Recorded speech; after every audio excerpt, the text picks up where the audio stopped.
Welcome to our show, Discover the Difference. I'm your host, Jamie Reed, along my trusty sidekick, Gabriel Earl. Today we have Phil Dana on the show.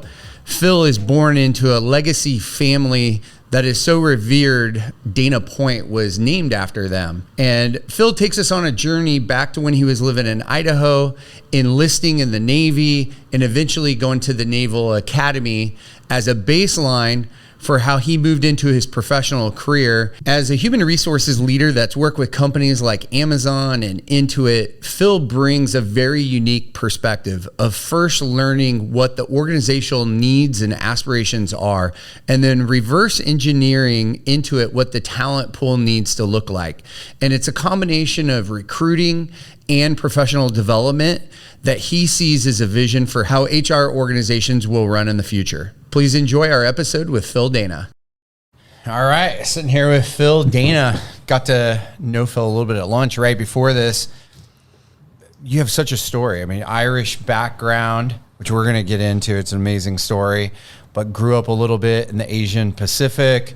You come up through a military family, go on to be an executive HR person for a number of who's companies. It's crazy. I mean, it's a really unique story. I mean, you have to be like one in a million or one in a lifetime, if nothing else. I mean, how does this all come together to tell this Irish, Asian Pacific story of your life? I'm an American. You know, everyone's got their own story, right? Yeah, heck yeah. Especially a guy that grew up off the grid. Yeah, a little bit off the grid. I was born in Oak Harbor, Whidbey Island, outside of Seattle, to a military family. And then whisked off to Philippines and Japan and a little bit Korea. And then when my dad retired after 30 years in the military, we went off the grid, log cabin, Canadian border in North Idaho, 5 miles from the nearest neighbor. And the nearest neighbor's name was Dick Hilbert, 82-year-old mountain man that smoked weed and made huckleberry wine and taught me how to trap and, you know, where the good apples were. Straight out of a movie. Oh, my gosh, it's stupid. Well, so I had asked you before, I said, you know, are you a lineage to the military? And you walked us through that story. So you take us back through it again because it's a great story. Yeah, so Richard Henry Dana, you know, his grandfather was Francis Dana, who signed the Articles of Confederation, first Russian ambassador. And then Richard Henry Dana was a sailor, came over here to California, did some trading, did some good stuff. He wrote the book 2 years before the mast, which was the first publication supporting minorities and slaves and sailor rights, because back then they would just beat the snot out of the slaves and the sailors. You're equally worthless, right? When you're sailing around the Horn. So, yeah, pretty interesting coming from that lineage. And my grandfather was Philip Henry Dana, named after him, his grandpa. And he served in Iwo Jima as a Marine, and then my dad served 30 years in the Navy. And then somehow I stumbled into the Navy, and who knows, maybe the lineage will continue. Is that any relation to Dana Point? Yeah, it's Dana Point. Yeah, Wow. Richard Henry Dana, a little museum at Camp Pendleton in the back gate. Wow. That's just crazy. So you spend some good amount of time growing up in the Philippines then? Yeah, a little bit from when I was 2 years old till about 8 years old. Yeah. Yeah. You don't seem to have picked up any of the accent. No, it was my first language though, so I didn't speak. Oh, really? I didn't speak English well. What'd you speak? Tagalog? Until I was about 10 or 11. Yeah, Tagalog and then Japanese. Oh, really? Yeah, so That's crazy. it's Can in there. you still speak Tagalog? It's in there. A couple years ago, I got really bad fever, and my wife said I went fluent for about an hour. It's weird. So what's that transition like to go from, you know, seeing the world to being off the grid? Is there... Well, as a child, it's definitely formative years, a formative moment where, you know, your Irish DNA and Asian culture, and now you're in the wilderness. You're getting to know Dick Hilbert better than you want to. So you're hanging out with an 82-year-old guy who smokes weed in the northernmost parts of Idaho. How does your military career begin out of that? Well, I was at my friend's house watching the news because he had TV and I didn't. And there was General Schwarzkopf kind of almost pleading to the American people that, hey, this is not some 2-week thing that we've gotten ourselves into here. And my buddy was raised pretty similar to me, actually, which is kind of wild. But he looked at me and said, hey, we should go enlist. And we were supposed to go to college. That was a big deal for that high school, that area, to go to college. We both got scholarships, and I looked back at them. We weren't drunk or anything, which is kind of a boring story. And we said, all right, let's drive to Coeur d'Alene and sign up. So what was that? What was that switch? You got your life ahead of you. You got a scholarship to college, and somebody on TV just says to you, hey, we need you. And you just get in the car and drive through the snow. Service, you see somebody that needs help along the road. Are you the type of person that is going to stop or not? I was raised to stop. So tell us about that experience when you just showed up at the recruiting spot. Petty Officer Rob Weathers, who now lives in Spokane, Washington. He knew who I was. Small area, not a lot of high school kids that can qualify to go into the military in that area. And, he was excited to see me. He tried to convince me to be a Navy nuke. I said, yeah, no, I grew up in the woods. You're not going to shove me in that thing underwater. No way. I guess he got more points for certain jobs. And I started, he started to get to know me a little bit about my unique upbringing. And he wanted me to go try to be a Navy SEAL. So that was a couple years of training. No, I just want to go get into that, what I saw on TV, kind of do my 4 or 5 years and then go to school, or my whole family's going to kill me. And he said, oh, how about an air crew job? I said, well, what air crew? That sounds cool. It's one of my tattoos now. And said, back a helicopter, it's about, 6 months worth of training, and you'll probably get over there pretty quick. I said, sign me up. So that's my first real job was to be a Navy air crewman. You said one of your tattoos, is that like everything you do, you yes. make the mark? Everything's got a meaning. All right. It's got a purposeful Yep. stamp. We got the Irish here. We got the Dutch here, half and half. What's the turtle? The turtle? Oh, that's shellback. That's crossing the line. Yeah. You go from being a slimy pollywog to an honorable shellback. King Neptune allows it. Yeah. Yeah. So you enlist, you spend your 4 or 5 years there, and then is it an intentional transition from that point, or No. what's next? Yeah, mentorship. So mentorship. I had some great officers who took a liking to me. They would tell me, like, hey, you really should put in a package to get commissioned to become an officer. And my father had become, he was senior enlisted and then became a warrant officer, so a different kind of commissioning path. And those guys were the technical experts. And so I was enlisted for 4 years, put in my package on one of my deployments, kind of forgot about it. And then my senior chief came into the shop and said, oh my God, Dana's going to go to Annapolis. And if you had asked me where Annapolis was or really what it was, I had no idea. I just listened Really? I just listened to the mentors, and they helped me complete my package, and Off you go. off I went. I Literally? flew out of Australia and showed up at Newport, Rhode Island to go through a year of prep school. Yeah. And that's where I made a lot of great friends and a lot of other senior enlisted or junior enlisted guys that were trying to get into Annapolis at the time. That's crazy. Yeah. It seems like it would be impossible for an enlistee to not know what Annapolis was. Well, if you had said boat school or a Naval Academy grad, we pretty much hated those officers. Yeah, they were the worst. Yeah. But prior enlisted guys, good to go. So they still bad guys after graduating? Yeah. I think it's gotten better. Yeah. What was that experience like? And when you're reflecting back on that, or is that something you're glad you did, or what did you get out of it? Oh my gosh, everything good in my life now is because I did it. My wife, I met her through the Naval Academy. She worked there as a civilian. I've hired a ton of service academy grads, a ton of special forces, a ton of veterans. Where we live, my neighbors, my friends, what I've done in life for companies like Amazon and Sears and several others. There's a thread, and the thread is not hard to see. So how many years after Annapolis did you serve? 6. Yeah, 6 okay. years as an officer, 4 as enlisted. Okay, and then what was it that coming out of the Navy, like you said, oh, hey, I want to be a HR person? Yeah, right up the road at Embassy Suites, or Orion International, big military job fair company. Walked in there, and there was Rich Rodriguez, who was a reserve. He was a frogman. Looked at me and said, Dana? And I was like, sir? He was in civilian clothes, and he said, well, I'm reserves now. And he was at headquarters of a big home builder in said, we're here. You're going to be a guinea pig. We're sending you to Vegas, and you're going to build houses. I said, roger that. Okay, sounds good. Yes, sir. And I went and built houses, no HR, no recruiting. We went from 14 people to about 1,100 overnight. Built a lot of houses. And then they said, how did you do it? I said, well, it's leadership, it's communication, some skills, hard work. He said, you need to teach everybody else how to do it. Come be HR. And he said it at a steakhouse, Emeril's. And I looked down, I said some foul language. And I said, I've been crushing it. I just built you a ton of houses. We're one of the top divisions. You're going to park me in a little office filing papers? That's what I thought HR was. Because in the military, it's pretty close.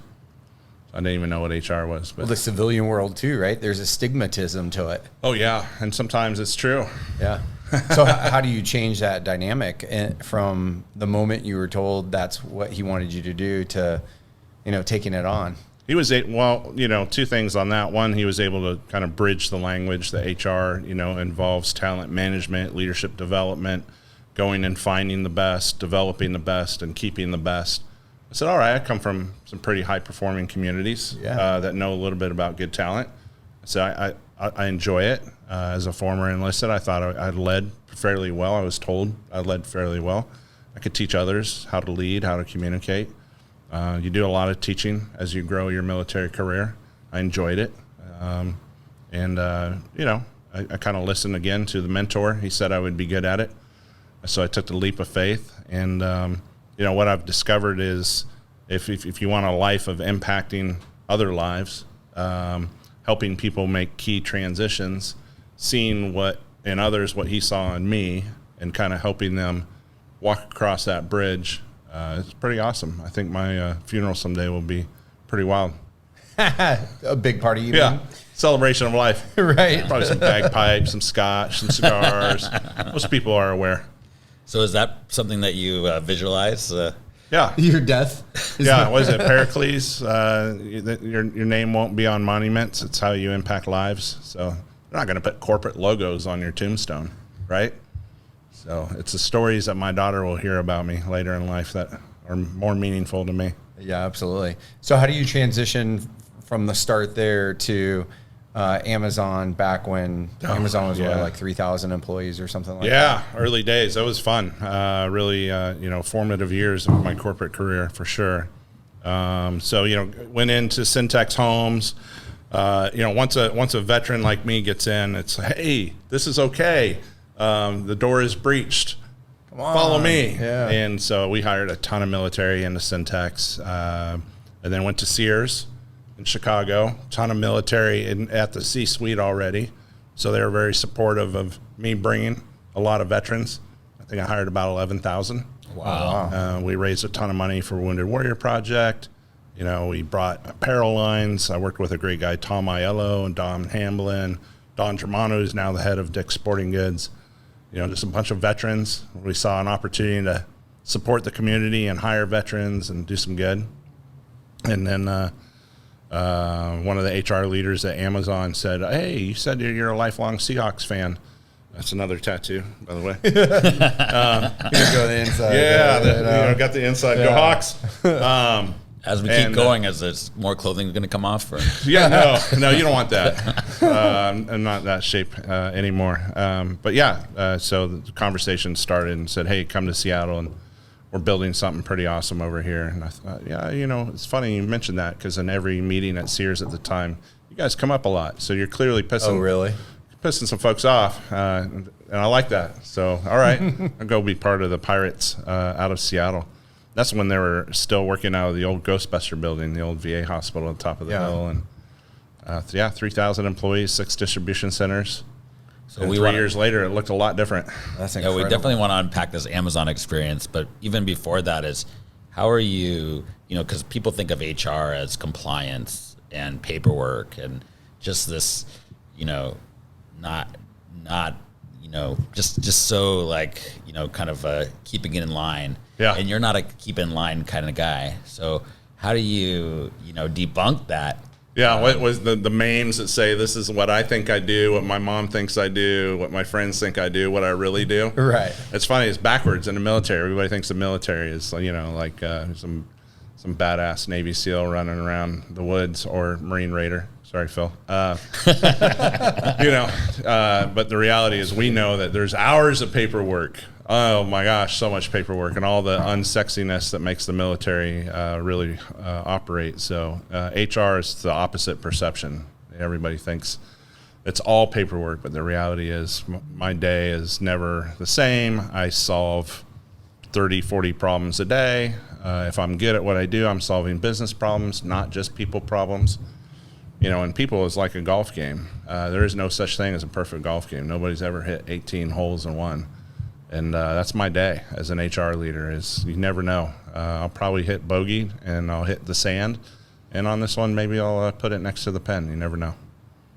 Well, it sounds like at both Syntax and Sears, recruiting was a huge part of what you did. And recruiting veterans was a big part of that. Is that the same story at Amazon? And is that intentional in what you did? And yeah, absolutely. I think most veterans would say if there's loud noise over there, I'm going to go check it out. If there's a fight over there, I might want to go get into it a little bit, run towards the fight. And so in the business world where there's action, that's where I point my nose. So Life Technologies was heavy mergers and acquisitions. That's what brought me out of Amazon down here and took a little $900 million biotech and sold it for $14 billion inside of 2 years. That was pretty good. yeah. Where I am now, we're transforming, adding a whole new business unit, growing, changing the culture. I don't think anywhere I've been has been a normal work day. Even Sears, we brought the 32 brands together to create Sears Holdings while I was there, so that was awesome. That is awesome. Yeah. And so, I mean, we've already these really large companies that you've worked for. We talked about Amazon, and you talked about Sears and Intuit, Life Technologies, Nuvasive, and Zovio, which is formerly Bridge. You got it, Bridgepoint. What is it that these companies are finding because obviously if you're working at these companies, you're making an impact. What are they feeling when you come on board? The statement that's at the bottom of my little Microsoft Outlook signature: the measure of a ship is in its crew and not its guns. And so it's culture. Culture eats strategy for breakfast. And I love being the dumb guy in the room. I play it well. I'm from the sticks. I got my poli-sci degree. There's nothing impressive about that. But man, they all need a guy like me in the room, or a gal. Focusing on the people, focusing on the environment, how to create high performance cultures. If you create a high performance culture, the results will come. A lot of business leaders think it's the opposite. If we win, we'll create a high performance culture. Very rarely works. We'll talk about that a little bit more. I mean, how do you go about setting that up then? To the businesses who are focused on the outcome, how do you go about creating the foundation of a high performance culture? Sure. Yeah, first thing is check the ego at the door and ask everybody for help. So if you're involving everybody, if you're involving, your lowest level soldiers before you go into this big complex battle, they might have some great ideas and call attention to things that are about to get you killed. In the business world, it's not life or death, but if you involve everybody, somebody might stick their hand up and say, yeah, we don't have a system for that. We can't do that. Here's why. By the way, that's illegal. If you involve everyone and you encourage them, nurture them, measure them. So there's definitely some science involved in using engagement surveys and engagement platforms and, assessment tools and bringing the best in. Assimilating them quickly, developing them, keeping your best. If you just keep doing that, your company's going to win no matter what the name is or whatever the industry is. That's the other thing is I've gone to 8 different industries, 11 different companies now, and it's all the same. It's just people. Interview? Yeah. This could turn into recruiting. Do it. Well, let's go. Engagement is something that, this is a term that people use a lot, right? How do you engage people? And when you see these surveys out in companies, it's, I would say a lot of companies, that's one of their biggest issues is engagement. And making making everyone feel, a part of the mission. How do you do that? Like, how do you engage? Yeah, let me brag on my current team at Dendreon Pharmaceuticals, right? We're first is aligning towards a mission and a vision. At my company, everybody hates cancer. That's pretty easy. Not a lot of people love cancer. Easy to get behind. But we remind them of that with pictures of the patient, and bring real patients in to feel and hear their stories, and all the data and the daily reports of how many patients we serve today that goes out across. So true north, have a compass, point everybody in the same direction. That's step one. Over communicate when you're going through a lot of stuff. 3, involve them in everything. So culture committees, engagement, rewards and recognition, and professional development. That's our 3 culture committees, and we hand selected everybody on those, the best and the brightest. Employee resource groups. Luckily, oh my gosh, by the fate of God, we started an African American ERG 3 months before Black Lives Matter, and oh boy, that was powerful because we have a huge Atlanta office. That was very well timed. Women at work, veterans will be next. Look forward to, got to hire a few more. So those are powerful. Putting the tools, everybody wants the right tools. If the boss or the board or your shareholders are saying we want 10x growth, but they won't give you a great finance system or a great HR system, then you're telling me to go in a fight with a knife instead of a modern weapon. Measuring, the surveys are critical. Checking in with folks, doing roundtables. I do coffee with the CEO where I don't let HR or other leaders in the room. I'll pick 15 people and throw them in a room with the CEO for an hour. There's some good stuff that comes out of those. And then, the last piece, which most folks will appreciate, is it can't be all talk. You can't just put your values on a website, and you can't say we're going to do this engagement survey and get better. You've got to listen, and then you have to do something with what you hear. That's the last piece that seems to be the most important of everything I just said. That's the follow through, right? That's the follow through. Yeah, we heard you, and here's what we're doing about it. Here's the priorities. This is how we'll do it. By the way, you're going to help do it with us, and then we do it. Imagine that. Is there ever, with any of these companies you've gone to, is there ever a time where you have to go to the leadership and coach them on being vulnerable and hearing that feedback and sharing it with the people that are giving it and being exposed, saying, hey, this is the feedback we got. Not all of it's great, but here are takeaways of where we're going to improve, and then make a commitment off that vulnerable moment and go? Or what's the process look like? Oh yeah, absolutely. Being transparent and authentic is huge, right? I mean, if you're failing at something, that's to just voice that in front of the company, open your kimono and be vulnerable. Yeah, it's hard, especially for new CEOs or, the folks that are getting the pressure from the shareholders or the board. But man, the ones that do it well are the great ones, right? Yeah. I've had an opportunity to work for just phenomenal leaders in the civilian world and the military world.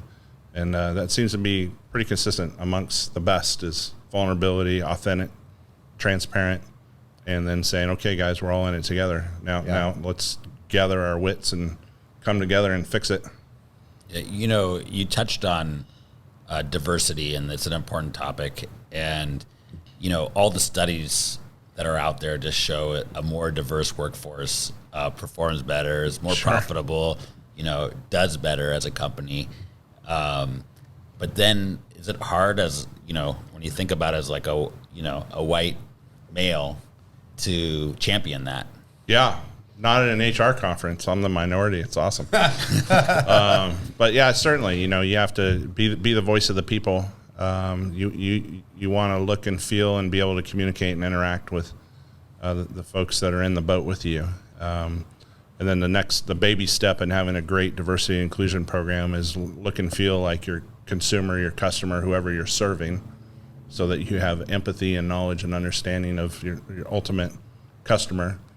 And then the last is you want to look and feel like your community, right? Where we reside, and the best way to do that is put on a Dendreon t-shirt and get out there and do some good and look around and realize, who you're really serving.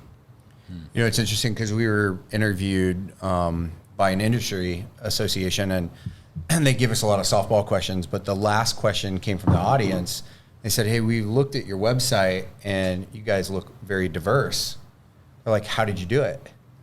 And we were like, shit, we did not intentionally create diversity. We were just out looking for the best people in our community, and this is who we are. For companies like us, they're 50 to 100 people and that are growing, is the future going to be that we have to more intentionally plan diversity? Or is it something more organic, like what you said, get involved in your community and it happens? Like, how do you see that working for the average middle-sized company? Yeah, it varies industry to industry, right? When I started at Syntex Homes, I'd just come from a military environment, which was extremely diverse, with phenomenal female, African-American, leadership from all walks of life. I think the military is probably the first to crack the nut and figure out how to do it well. And this still has opportunity, right? But now I'm in a home building industry in Las Vegas with a bunch of dudes and no females, no African Americans, no Asians, just a bunch of white guys building houses. And so what do? We started a National Association of Women in Construction chapter, the first one in Las Vegas. I went around different universities across the U.S. and encouraged females to come build houses. And so I think, in my current industry in biopharma hybrid, we've had several senior leadership searches with some of the best search firms on the face of the planet with all the data in the world. And the data that they've showed me is there is so much opportunity. We had a vice president search where there was all of 3 African Americans in the entire universe that can do that job. It's like, wow. So how do we take the corporate world and go all the way back to 5th grade, the formative years, and say, hey, by the way, we cure cancer or we fight cancer every day. Doesn't that sound cool? It's even more cool in video games. And get them pointed in the right direction. There's no money in it for corporations, but somehow the school and education systems, parents, they've got to figure that out because it's tough to be diverse, harder than some industries. So what I hear there is we have to start selling preschoolers on how cool insurance is. Yeah, there you go. I like that. Right? That should be easy. Lemonade stand? Let's start an insurance company. Right. Come on. Right. Yeah, because our industry is known for not being diverse. Yeah, right. And I think it does go back to, Well, it's polarized in certain positions. Yeah, right. This position's all this type of person, and this one's this type of person. There's not a lot of cross-pollination of it. Yeah. so there's an intentional aspect that has to be out there. Yep. With our clients, and it's probably, I don't know if you have this problem too, but in today's talent pool, there's a massive labor shortage in almost every segment that we cater to, and businesses are struggling. I mean, we insure a company that is telling us they got to pay, $3 above minimum wage, a $500 signing bonus, $500 retention bonus to get somebody to come, work in their concessions so they can serve food. In this state that we're in with just a lack of labor shortage, what do companies need to do to be able to get talent and grow? Yeah, I'll check my ego on this one. It's my number one pain point. Recent board meetings and offsites, this is the big topic for me. We're adding a business unit that can go across multiple cancer indications, and we're going to manufacture products for other companies and a lot of San Diego companies specifically. And we're up in Orange County, and then we're in Atlanta. And to get talent that we need to grow our company and to go fight more cancer, it is so hard to find. The schools, the systems aren't generating the talent that we need. We're trying our best to make our own, but we're also trying to run a company. So it's not like we can turn into a university. That's a whole nother thing. And just the geography, it's a huge challenge. So I don't really have an answer other than stay the course. If you want to be an employer of choice, focus on culture, get the good Glassdoor reviews, get your employees on LinkedIn, writing for the brand, loud and proud. Talk about what you do. Don't talk about me, Phil Dana, but talk about the patient who we just, kept alive for 4 additional years, and he saw his daughters graduate school. And, I think more companies need to do that than the, cheeky websites. And well, how do you get that movement to happen without it feeling self-serving? It's like we ask people to do Glassdoor reviews, and every time I ask, I feel a little bit bad. Like, hey, this is a self-serving mission, and the way we kind of look at it is, hey, if you want the best sitting next to you, we need you to cast your story to attract other people that are going to help make what we do great, and that you're going to like sitting next to you.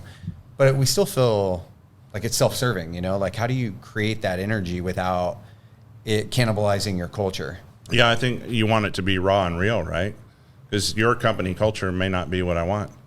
When I started at Amazon, we interviewed a ton from IBM, Microsoft, and GE. Guess what?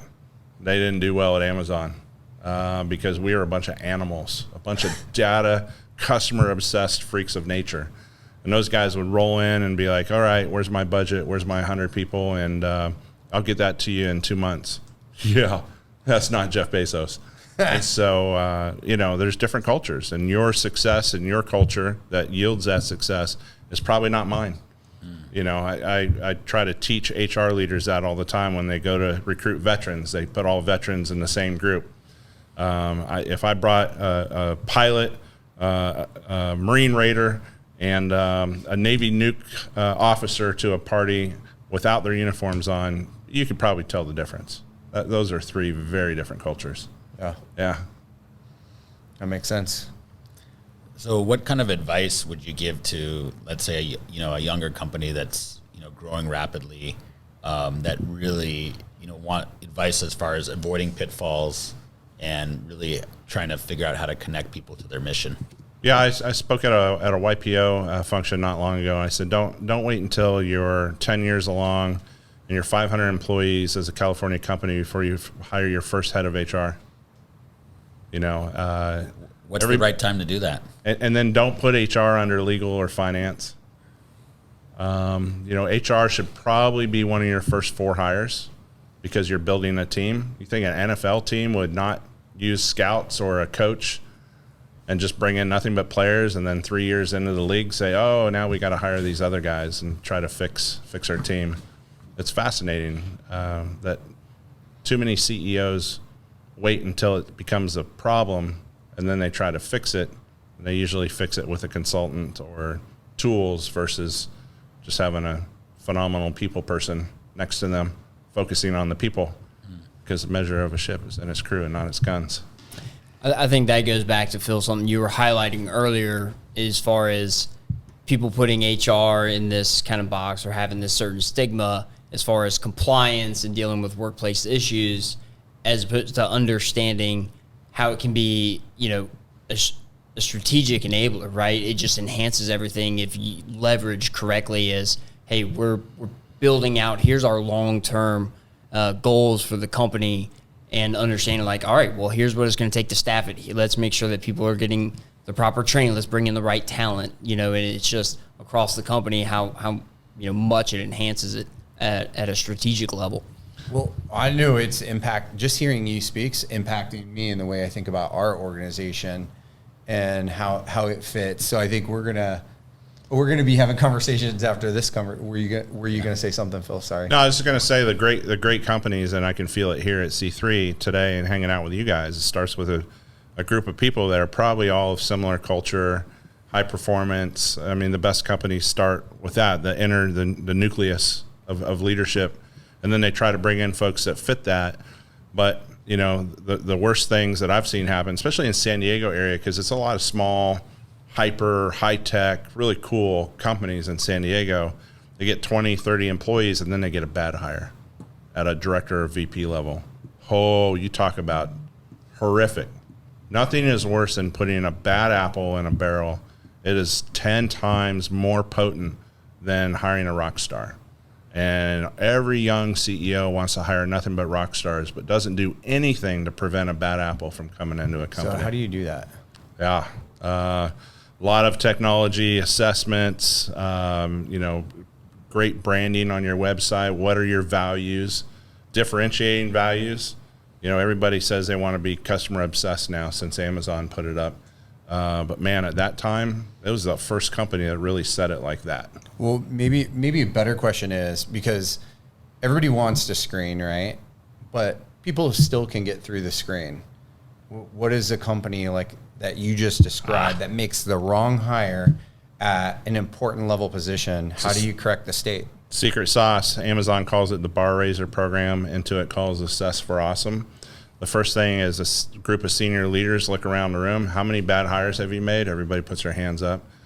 Okay, so who's good at hiring here? It's usually some senior manager. And you say, well, how many people have you hired? You look in the system, you start calculating the data. So if you're a senior leader and you don't have your batting average, you don't know who your best assessors and hirers are, then you can't answer that question for me. So the reality is, just because you're a senior, does that mean you're great at people picking? Like, where'd you get that skill? Where'd you go to school for that? Who certified you as a people picker? At Amazon and Intuit, they have a program that literally certifies you.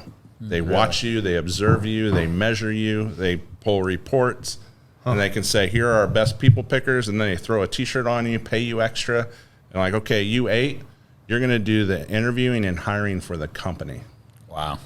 And so you'll get to sit in at the debrief, and you'll hear about who we're hiring for you. Wow. Yeah. That's crazy. It's brilliant. You know? Yeah. Why would you have a CFO go be the chief legal officer? Yeah. Like, then why do companies do that with picking people? But say Amazon gets that person who's not the right hire in the wrong spot.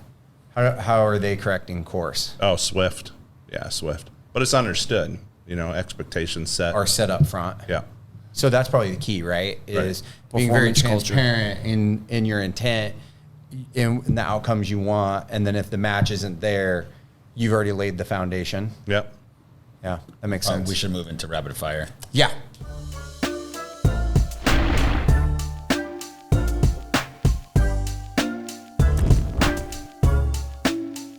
Oh, Never watch Seahawks football game again, but you have the freedom to eat whatever you choose.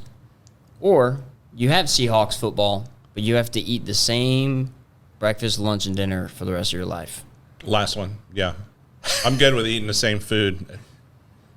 You know. Okay. As a veteran. I should have excluded the scotch. Wait, there's scotch involved? Oh, I can add scotch in here. that'll sway my vote. All right, here you have to choose scotch and cigars at home or beer and apps at a brewery. Oh, scotch cigar at home all day long. Fire pit, hot tub, you got it. Yeah. I'm going to adapt my question from best feature attribute to favorite tattoo. Oh, the favorite, the squid. Oh, yeah. Psychedelics. What's that for? Squid. Because I'm a Navy sailor. Oh, yeah. You know, there's jarheads and there's squids. That's a sweet one. And then your Air Force, which is, yeah, I don't need. All right, so you get to add a person to Mount Rushmore. Who is it? Ooh. God. What's the one thing you have always wanted to do that you haven't crossed off your bucket list yet? Run for office. Which office? Congress or Senate. All right. So we're going to be voting for you soon, huh? Phil many. has the network. Yeah. He can do it. I think so. I have no doubts. All right, so if your friend or friends described you in 1 or 2 words, what would they be? Big. My wife, she says, I what'd you see in me? You're big and you had an attitude. I never enter a room and without you knowing. What's the second half of 2021 going to be for Phil? You know, I'm starting to reach an age and a point where I'm enjoying the small things, the moments by the fire pit, the when I can cook a full meal with my wife and not look at my phone, which is still hard. But yeah, I don't know. I'm kind of reaching a weird place. Maybe a second midlife crisis where, like, why do I work so hard? It's like right before you're running for office. Who knows? Who knows? So this kind of transition to this, you know, this reflection, and you're reflecting back on your journey. What would you say to your younger self? Slow down and spend more time making closer friends. I moved so fast. Even in my early corporate career, I ran past a lot of really good people. I should have latched on a little harder, a little longer. All right. And don't marry wife number 1 or wife number 2. A little kicker there. A little late for me. Yeah. So the podcast is called, where were you earlier in Phil's life? You know, I Could have used some advice. I came in, yeah. He came in at the perfect time, though, because Right. I'm one of his success stories Yeah, he was in, one of in my helping fellows. guys transition. So thank you, Phil, for everything Yeah, you've done man. for me personally. Sorry, Jamie. Back to you. No. Yeah, we're glad you helped them so much. He's Still helping more us work now. to be done, I promise. Yeah. No, we don't doubt that either. The Cajun. So it's called Discover the Difference. What's the difference in Phil Dana that makes you such a great networker and team builder? I think two things. The service piece, you know, I really grew up. My mom was a devout Baptist. My dad was the hardest working human being I have yet to meet. And so something about growing up in that environment where I'm not afraid of hard work, and I'll help you if you ask, no matter what. And then my brain works like one of those the old bicycle locks with the 4-number tumbler. Mm-hmm. So while I'm meeting people and getting to know them and listening to them, I'll usually walk away and be like, I got to connect them with this or do this, or I don't know, get on LinkedIn at night and do That's it. how Scott Husing and you just like were Yeah. in lockstep there. Yeah. Thanks for being here, and we wanted to see if there's any parting words or how people can connect with you or anything that you want to end with. No, I think the culture and what you guys do here at C3, letting folks like me speak into a microphone for a few minutes and hopefully doing some good in the community, right? I think that's pretty special. So thanks to you guys, and please let me know if I can continue to coach this guy. Heck yeah. Yeah. We would love that. I mean, and you have a great aura about you, and it was exciting to learn about your career, have lunch with you. I wish we had more time here because I feel like there's so much more to get to. But maybe we're gonna have a part 2 with Phil at a later date. A couple more beers. Yeah, we need a couple more beers for sure. We'll make it Thanks a so much. series, once at a brewery, once at a like Scotch tasting. I like it. It'll be fireside chats with Phil. My backyard. Phil's fireside chats. There. Yeah. Thanks so much for coming. Thanks, guys. Appreciate it. Appreciate it. Yeah. All right.